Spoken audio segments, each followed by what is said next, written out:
Hello दोस्तों, एक बार फिर से स्वागत है आपके अपने इस YouTube channel study with A2 में। मैं संजय कुमार प्रजापति। आज की इस वीडियो में हम बात करने वाले हैं ऊर्जा। ऊर्जा में यांत्रिक ऊर्जा और अयांत्रिक ऊर्जा दो प्रकार होते हैं और दोनों प्रकार में से एक प्रकार यांत्रिक ऊर्जा के दो प्रकार होते हैं, गतिज ऊर्जा और स्थितिज ऊर्जा। इसके पिछले वीडियो में हमने गतिज ऊर्जा का संपूर्ण डिटेल्स बना चुका है। अगर आप उस वीडियो को मिस कर रहे हैं तो प्लेलिस्ट में वो वीडियो डाला गया है, आप सबसे पहले उस वीडियो को जाके देख लीजिए। इस वीडियो में हम बात करने वाले हैं सिर्फ और सिर्फ स्थितिज ऊर्जा को। स्थितिज ऊर्जा किसको कहते हैं, स्थितिज ऊर्जा का मात्रक और साथ ही इसका व्यंजक प्राप्त करके बताएंगे और कुछ उदाहरण आपके सामने प्रस्तुत करेंगे। तो आइए बच्चों, बने रहिए इस वीडियो में। स्थितिज ऊर्जा को देखिए, स्थितिज ऊर्जा किसको कहते हैं? स्थितिज ऊर्जा, ठीक है। इसको जो है बच्चों, किसी वस्तु की स्थिति के कारण जो उसमें ऊर्जा उत्पन्न होती है, उस ऊर्जा को हम स्थितिज ऊर्जा कहते हैं, ठीक है। हम इसका परिभाषा लिख देते हैं। किसी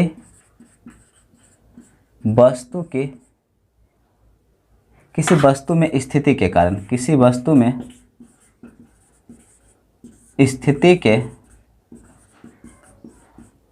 कारण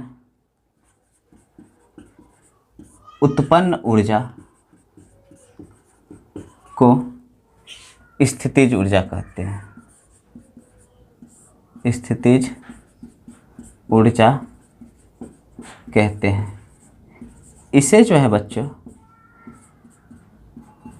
इससे या एनर्जी ऑफ पोटेंशियल या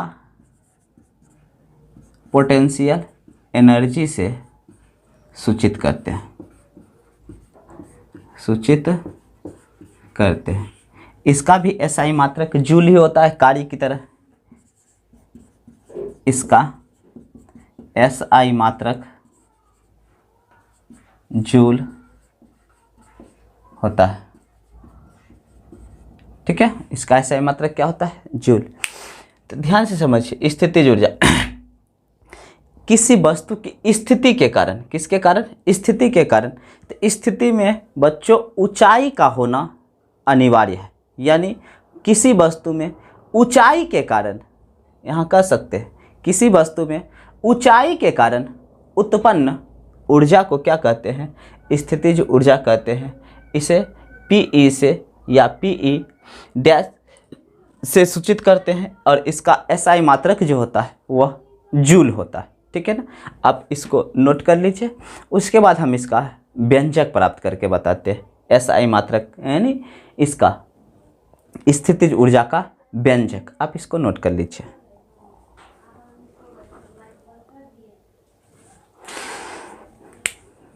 ध्यान से देखिए, किसी वस्तु में ऊंचाई के कारण, ऊंचाई के कारण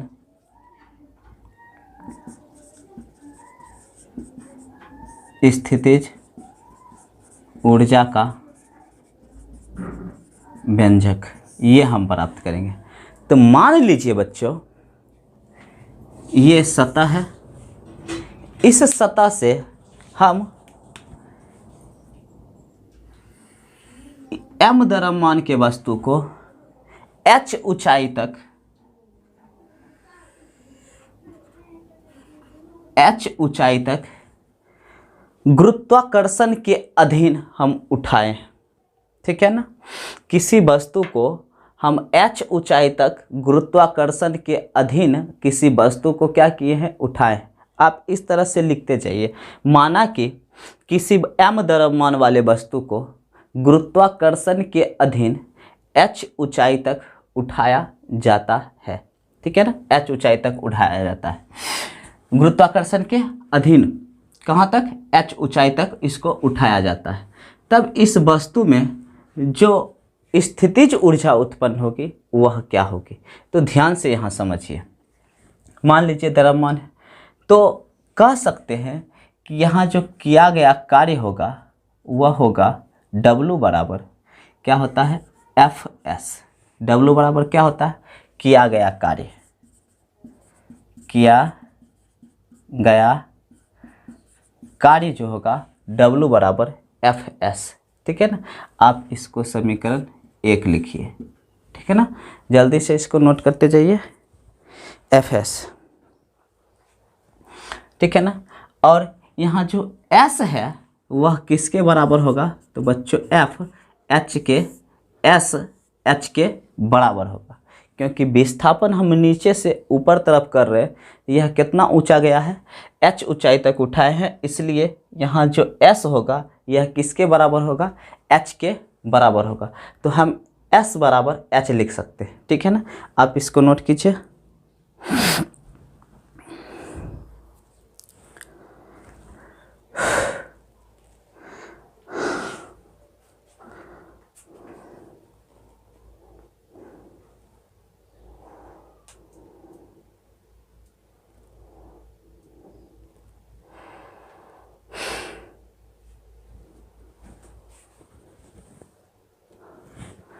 ठीक है, आइए बच्चों आगे बढ़ते हैं और बात करते हैं न्यूटन गति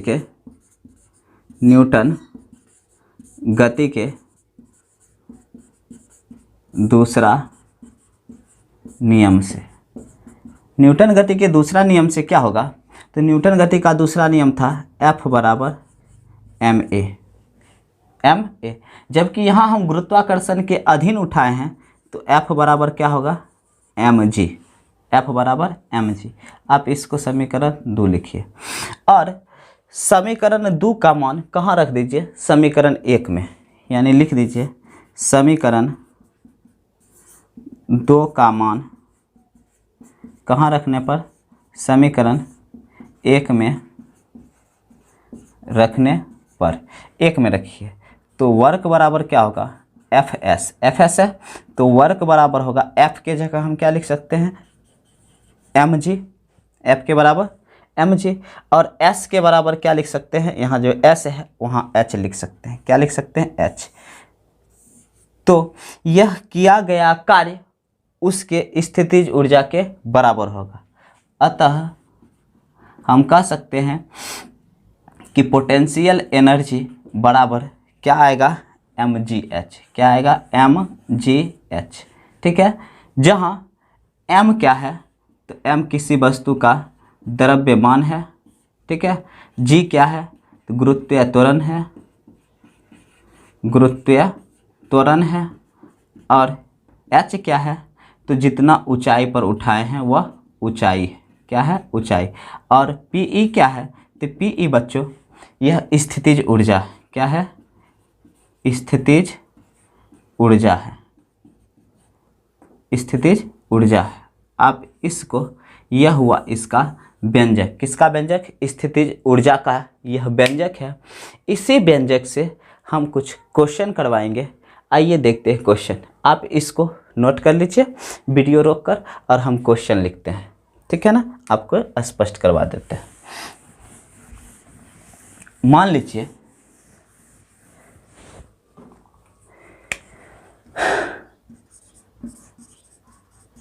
किसी वस्तु का द्रव्यमान 10 kg है और उस वस्तु को 10 मीटर की ऊंचाई तक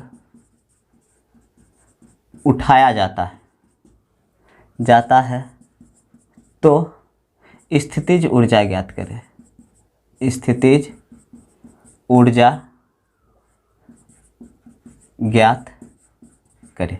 ध्यान से समझिए, तो यहाँ m बराबर कितना दे रखा है, वह दे रखा है 10 kg, और कितना ऊंचा उठाते हैं, और ऊंचा उठाते हैं 10 मीटर, कितना उठाते हैं 10 मीटर। जबकि आपको हम बताए हैं कि यह जी का मान 9.8 मीटर प्रति सेकेंड स्क्वायर होता है। ठीक है ना। यह डिपेंड करता है कि सवाल में क्या दे। अगर सवाल में यह दे दे कि आप जी का मान 10 लीजिए तो आप 10 रख सकते हैं, अन्यथा अगर जी का मान नहीं दिया हो सवाल में तो आप 9.8 मीटर प्रति सेकेंड स्क्वायर लिख सकते हैं। ठीक है ना।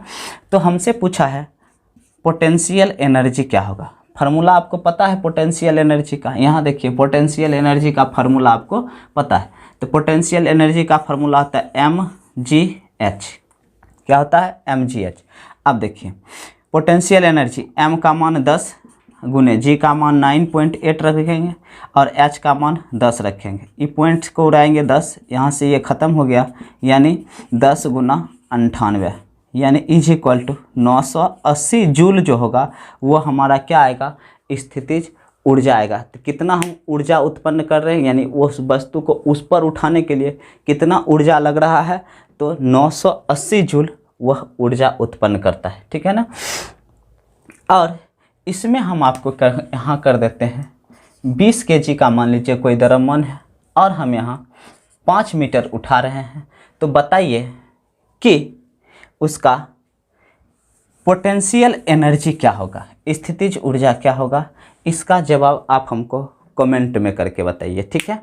उम्मीद करते हैं आप इसको सही से करके कमेंट कर दीजिएगा। ठीक है ना। ये था।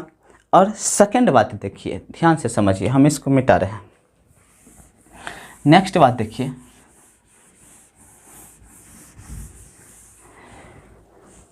मान लीजिए ये किसी मीनार है, ये कोई मीनार है। इस मीनार पर हम 3 स्थिति देते हैं। एक स्थिति यहाँ पर 1 नंबर, और ये स्थिति मान लीजिए थोड़ा सा ऊपर ये 2 नंबर, और यहाँ पर ये 3रा नंबर। और यहाँ पर कोई लड़का खड़ा है। ठीक है ना। यहाँ पर कोई लड़का खड़ा है। अब ये लड़का छलांग मार के नीचे आ रहा।